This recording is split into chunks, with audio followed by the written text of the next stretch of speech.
प्रतिमे कुरुते नमः. तर भगवान कृष्ण परमात्मा हा आमच्या जीवनामध्ये स्थिती मिळावा आणि म्हणून त्यांची साधना चालू झाली, व्रत सुरू झालं. तर भगवान हा सर्वज्ञ आहे.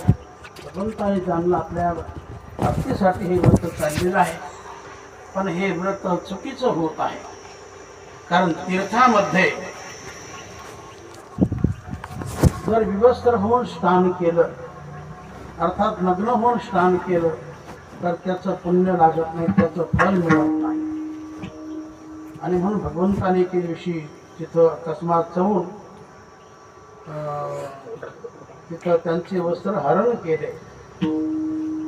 यमुनेमध्ये त्या गोपिका स्नान करत होत्या. त्यांना कल्पनाच नाही. भगवान अकस्मात आले, सर्वांचे वस्त्र चोरले आणि झाडावरती गेले.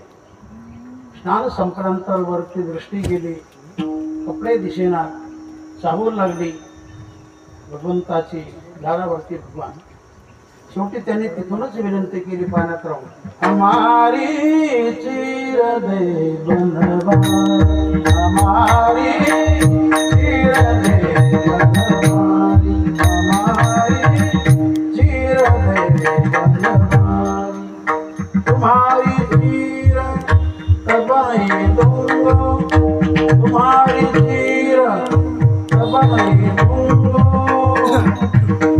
हो जाए सैनानी हमारी चीर दे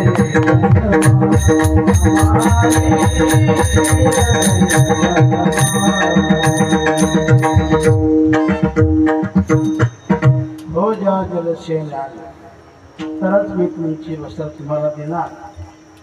अडल्याप्रमाणे भगवंताने सर्वांचे वस्त्र देवाला देऊन टाकले. देवाने गोपिकांना देऊन टाकले. आणि पुढे चालून भगवंताने देखील सर्वांना शब्द दिला होता, तुमची मनोकामना मन इच्छा. अर्थात जीवनाचं सार म्हणजे सुख आहे. माझं वास्तव सुख तुम्हाला, माझा वास्तव आनंद तुम्हाला रासलीला या माध्यमातून देणार आहे. पुढे चालून तो योग आला. शरद पौर्णिमा आली. भगवंताने वेणू वाजवला. गोकुळातील सगळ्या गोपिका ज्या काही अवतारिक होत्या त्या सगळ्या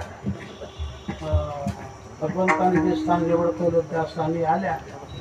नंतर भगवंताने महारासलीला करण्यासाठी गोलोकधामातून असंख्य गोपिका तिथं हजर केल्या. भगवान काय करू शकत नाही, भगवान सगळं काही करू शकतो. असंख्य गवळणिकी